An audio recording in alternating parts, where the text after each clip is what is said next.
Bonjour. Pour ceux qui s'intéressent à la musique et qui souhaitent utiliser un logiciel pas trop compliqué pour écrire les propres partitions, je vous propose de regarder comment fonctionne un petit logiciel qui s'appelle MuseScore et qui est assez pratique d'utilisation.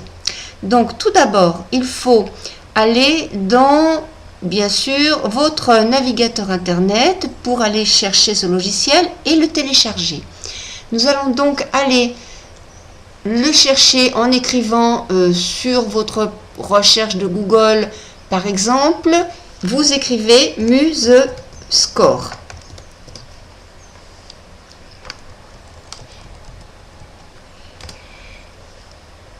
Vous avez ici, par exemple, MuseScore tout simple ou MuseScore téléchargé et vous allez aboutir sur une liste que j'ai déjà préparée où vous allez voir plusieurs téléchargés MuseScore. Vous allez choisir celui qui est gratuit et par exemple en passant par le site Comment ça marche qui est un site sûr.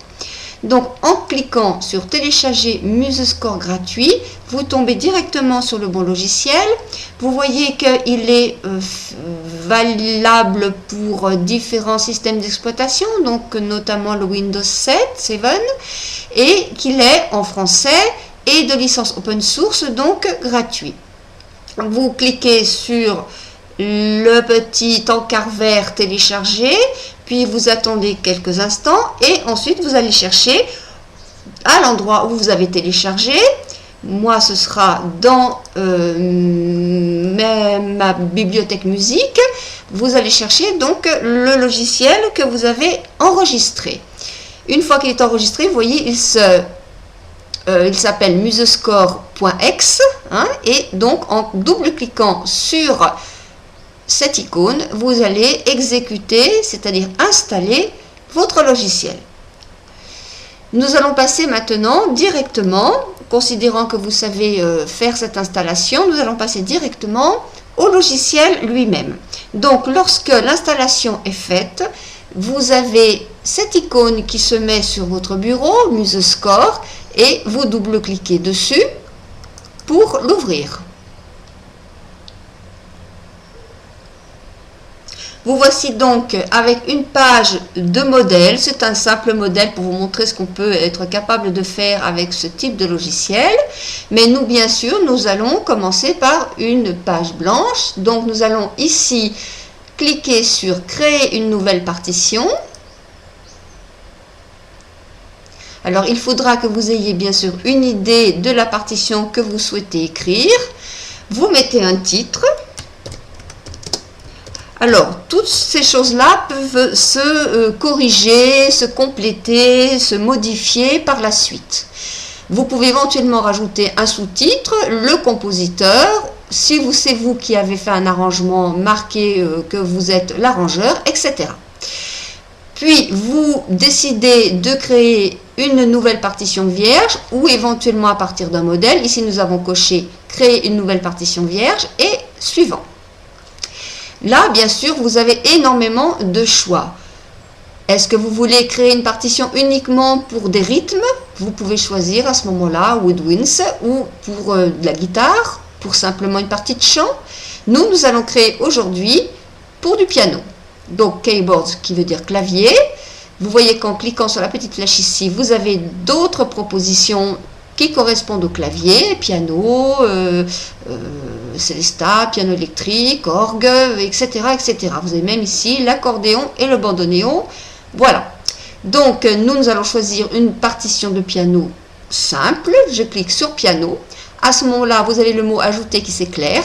On clique sur ajouter et vous voyez que là, il vous propose automatiquement une clé de sol pour la main droite, une clé de fa pour la main gauche. Alors, il n'y a pas de souci pour transformer ces clés plus tard. Imaginons par exemple vous vouliez faire une partition à 4 mains et que vous vouliez avoir 2 clés de sol ou 2 clés de fa. Ça n'est pas grave, on va laisser ça, on modifiera par la suite. On fait suivant. Ici, vous pouvez choisir l'armature. Ne vous inquiétez pas si vous avez des changements au sein du morceau. On pourra également modifier l'armature au fur et à mesure de l'écriture. Nous allons démarrer par exemple ici pour notre ragtime avec une tonalité qui demande 3 bémols à la clé. Je sélectionne en cliquant dessus les 3 bémols, puis suivant. La mesure, alors pareil, nous pouvons modifier bien sûr les mesures par la suite. Ici c'est une mesure à 2 temps, donc je vais avec la petite flèche choisir un 2. Ici si c'était par exemple une mesure à 6-8, vous voyez qu'on pourrait aller jusqu'à 8, mais là donc je suis dans une mesure à 2-4.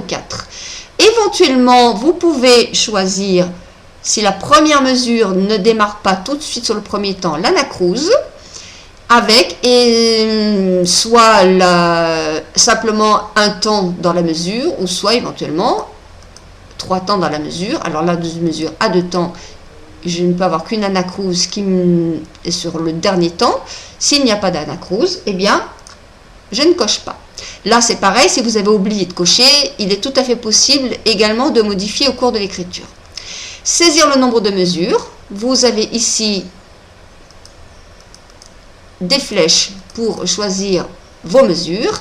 Bien sûr, nous pouvons également supprimer, en rajouter autant que nous voulons. Donc, ne vous inquiétez pas si vous ne savez pas exactement le nombre de vos mesures. Puis, on clique sur Terminer. Et voici votre nouvelle partition. Le titre, votre armature, clé de sol, clé de fa, l'indication de temps et bien sûr, à la place de vos notes, pour l'instant, des pauses. Ici, vous avez des outils pour écrire vos notes. Pour que les notes s'activent, il faut cliquer sur le N. Vous avez un trait qui apparaît. Vous avez la première, le premier silence, la première mesure qui est sélectionnée en bleu. Et là, vous allez choisir votre rythme. Donc moi, j'ai des doubles croches à écrire. Je vais donc choisir double croche ici, en cliquant sur la double croche. Puis, je vais commencer à écrire. Je déplace mon curseur de ma souris jusqu'à obtenir la note que je souhaite. Et j'écris au fur et à mesure mes notes. Vous voyez que le logiciel automatiquement va regrouper les doubles croches. Nous verrons plus tard qu'il est possible de les séparer. On continue donc ainsi. J'ai une liaison. Comment faire une liaison? Eh bien, il faut tout d'abord choisir le rythme suivant. Donc ici, la liaison sera avec encore des doubles croches. Donc je garde les doubles croches et je clique sur liaison. Donc vous voyez que là, elle est très petite la liaison, mais on peut l'agrandir éventuellement, mais elle s'est faite, elle s'est écrite. Et là, vous avez donc un Fa lié à un Fa double croche. Je peux continuer donc à écrire mes doubles croches. Là, j'ai besoin d'une croche. Je vais retourner ici, sélectionner la croche. Et donc, je vais écrire ma note en croche. S'il y a eu une erreur, vous avez tout à fait possibilité. Alors, je vais par exemple vous donner un exemple. Voilà, j'ai fait ça et je me suis trompée. Il y a tout à fait possibilité de retourner ici pour évidemment annuler l'erreur. Si maintenant vous ne vous êtes pas tout à fait aperçu que vous avez fait une erreur et que vous voulez par exemple corriger cette note, le Ré, vous pouvez tout à fait le faire en cliquant sur le N pour désactiver l'écriture, puis vous allez prendre la note qui est fausse, cliquer dessus et la déplacer jusqu'à obtenir la note que vous souhaitez. Vous pouvez le faire pour chaque note que vous voulez changer. Vous voyez, on clique sur la note et on déplace. Il faut bien penser à désactiver votre N. Puis, lorsque vous voulez continuer à écrire, il faut réactiver le N pour à nouveau avoir votre écriture. Donc, vous n'avez plus qu'à continuer. Vous voulez une blanche, vous cliquez sur la blanche, vous faites une blanche. Automatiquement, le logiciel va écrire le rythme qui correspond, même si cela doit dépasser la barre de mesure. Vous souhaitez écrire des silences. Vous choisissez la valeur de rythme qui correspond. Par exemple, ici, un silence qui correspondra à une noire. Et vous cliquez sur le silence ici. Vous obtiendrez en cliquant l'équivalent d'une noire. Vous voulez un silence qui soit l'équivalent d'une blanche, c'est-à-dire 2 temps. Vous cliquez sur la blanche, puis ensuite sur le silence. Vous cliquez sur la mesure à l'endroit où vous voulez et vous voyez que vous avez l'équivalent de votre silence.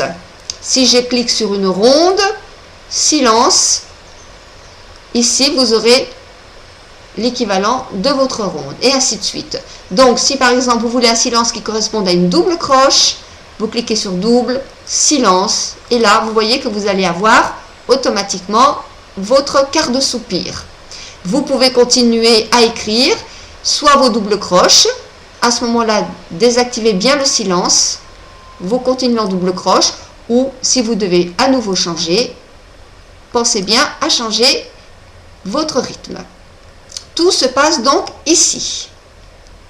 Si vous avez besoin d'écrire une altération à vos notes, admettons que j'écrive ici en noir un sol et que je souhaite l'avoir en dièse, il faut d'abord écrire la note, puis le dièse par-dessus. Si vous réécrivez la même note, le logiciel vous met automatiquement un bécard, donc si vous souhaitez qu'elle reste en dièse, il va falloir réécrire votre dièse. Vous voulez un bémol, vous faites la note, puis le bémol, et ainsi de suite. Voilà déjà dans un premier temps les quelques bases pour commencer à écrire. Nous allons voir comment, bien sûr, utiliser toutes ces palettes qui sont ici, comprendre à quoi servent ces petits carrés là et aussi le changement de direction de vos barres.